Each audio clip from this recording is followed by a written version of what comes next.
staying, please welcome back Kore-eda.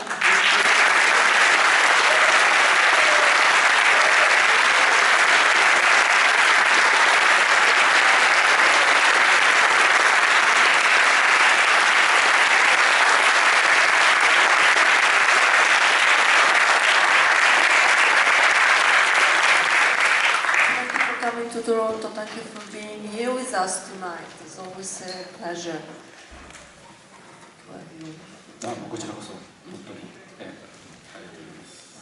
Just to start the conversation before start asking questions, you mentioned in the introduction that the film was shot in a housing complex where you spent part of your childhood. I just wanted to know, why did you decide to go back to that particular place? I mean, and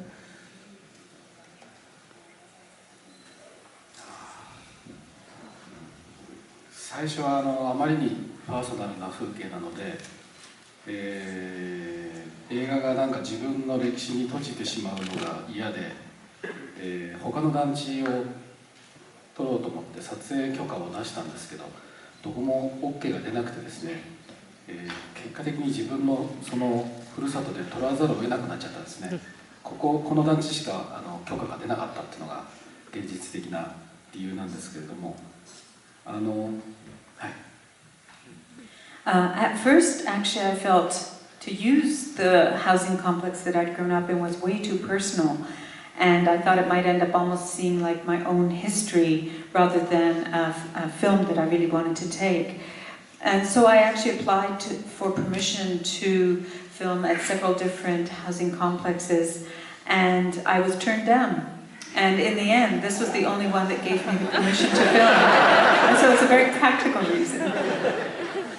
ただ脚本はこの風景で書いてるもんですから、結果的にはその脚本の段階で自分がイメージしていた空間、道の広さとか家の中の間取りとかっていうのがその記憶の中にあるものと寸分たがわずというかですね、同じものに映画がなっているという今までにないちょっと不思議な結果になってます。But the funny thing was that when I wrote the script, of course, this was the visual image that I had in mind, so that the space ended up being exactly what was in my mind. For example, the width of the street, or the way in which the building looked, the exterior, all these things were what I imagined as I wrote the script. So it was kind of there was a funny feeling about it, that what I was imagining was actually right there. So, do you have questions? Yes, please.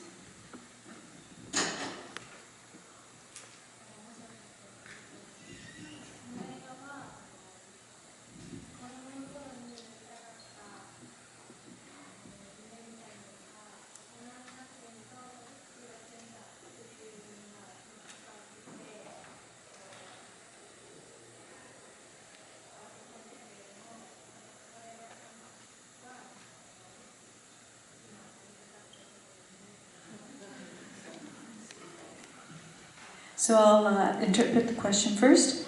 I found the movie very interesting, thank you very much. So as a child dreams of what they want to be when they grow up, and I feel that that's what this film was about, and then getting to that point and realizing that it was different from what you had imagined.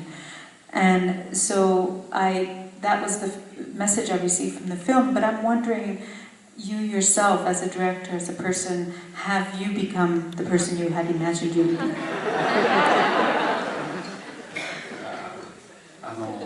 僕は子供の頃には、あんまり言うと怒られそうだけど、父親のような大人にはなりたくないと思ってたんですね。すごくもっとちゃんとした人に信頼されるちゃんとした大人になりたいと思ってたんですけど、だんだん年齢を重ねてくると自分の父親の嫌なところがすごく自分にもあるなっていうのが分かってきて、どんどん父親に似てきてますね。ちょっと今だいぶ不安になってますけどまあそういうもんなんだろうなと思います。As a child, and I don't know, maybe some people get angry at me for saying this, but the one thing I really remember feeling was I do not want to be like my father. And I was going to be a proper adult, a good adult. But I'm finding more and more as I am an adult that I'm not necessarily a good adult, that I'm finding that my father is in me, and that this is making me more and more unsure of things.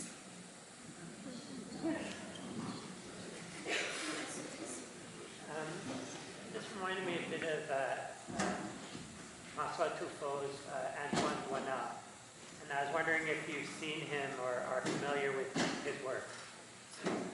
François Truffaut's Antoine Duanel, has he seen that series of films, and was that an influence for him?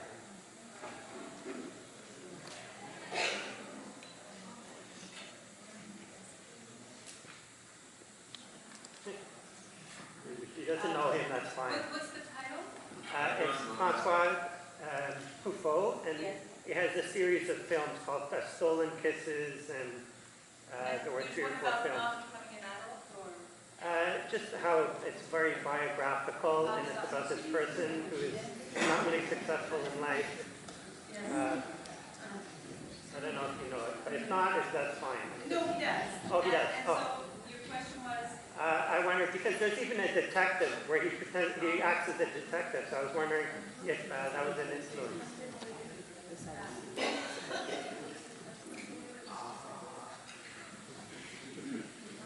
Get stolen kisses. So, just so to make sure everybody can hear, and also so that we are clear. So the question is, was he sort of thinking about that, or influenced by the fact that Antoine Truffaut and the series of films that he wrote that were very much sort of autobiographical in nature? Is that correct? Would that be? Yeah. Yeah. もちろんトリュフォーの映画を見てますけど、この映画を作る上ではそんなに直接何か影響があったとか関連があったということはないですね。Of course, I have seen Truffaut, and I like his works very much, but I wouldn't say that necessarily his films influenced this film. So I wasn't particularly aware of that. I'm a big fan of yours. I've seen most of your films. And I see it again and again. You have situations where families are not in a perfect shape. They're not happy, and there's a lot of deep sadness in your film. In fact, this was one of your funniest films I've seen. Really, there's a lot of humor in it. Where does all the sadness come from?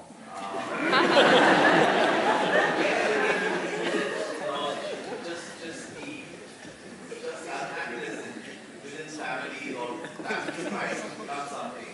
Where does it come from?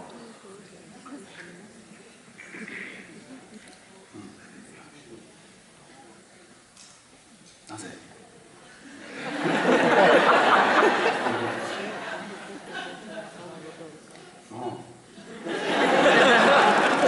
あれ？なんだろうね。どこから来るか。I'm not sure where it comes from. 答えになるかどうかわかんない。いつも家族の話を書くときには2つのことを考えていて、厄介だけどかけがえがないっていう、家族であるからこそ面倒くさいことがたくさんあってだけどかけがえがないっていう、その両方を描こうと思ってるんですけど、答えになってないかな。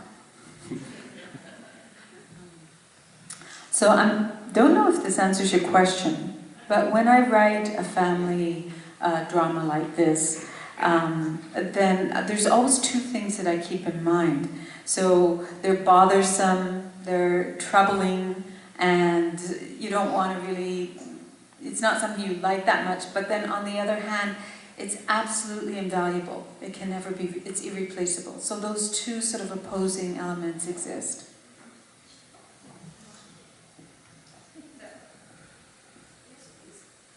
The character of the grandmother was very interesting. Was she inspired by a real person?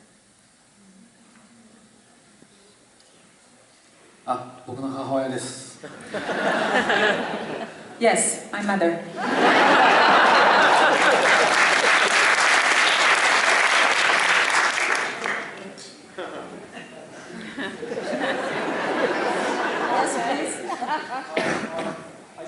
I've seen many of your films, and I've really enjoyed them. So I just had more of a personal question. A few years ago, or several years ago, I visited the place where I grew up, and I found that when I went back home, everything seemed smaller. The roads were smaller, the doors were smaller. Because I guess I'd grown up, and I guess I was wondering how you felt returning to the place where you grew up. Did it feel smaller to you, or did you find that because you're a filmmaker, you were able to, it was larger and grander than you remember? あ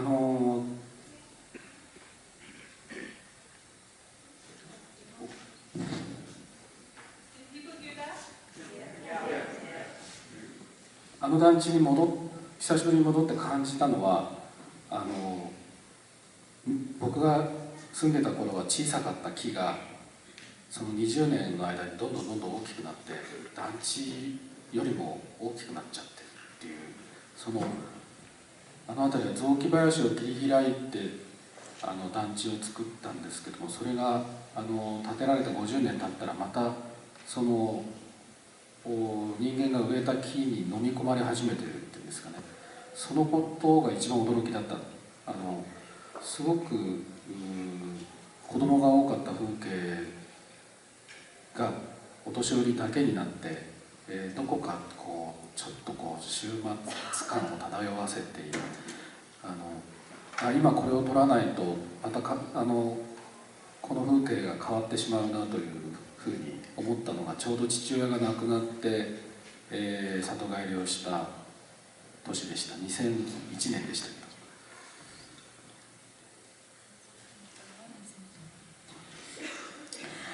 So I had not gone back for a very long time, and in going back, one of the first things that I actually noticed was that when I lived there, many of the trees were very small. They had sort of torn down a forest to build the housing complex, and after 20 years, the trees had started to grow, and they were actually almost bigger than the housing complex itself.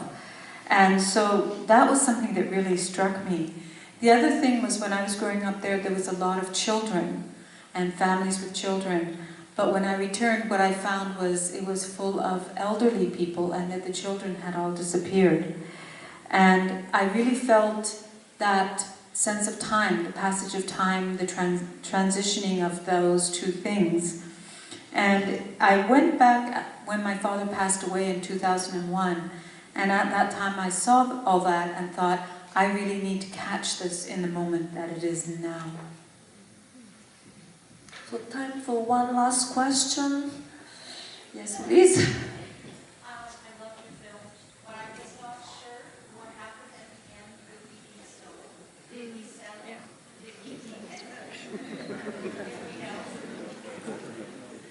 ああ、筋ね。まだ売ってないっていう感じですね。多分でも男は困ったら売るんじゃないかなっていう気もしてますから、段階では一応売らずにね、背筋を伸ばしてすずりを使って炭をするっていう、一応あそこは父親のことを思い出しながら炭を吸ってるので、あの日は売らなかったっていうことにしました。I would say he has not sold it yet. But knowing him, he might. But in that moment, he straightened his back and remembered what it was, the way his father straightened his back and sort of scraped the ink stone against the stone. And so that day, he did not sell it. Thank you.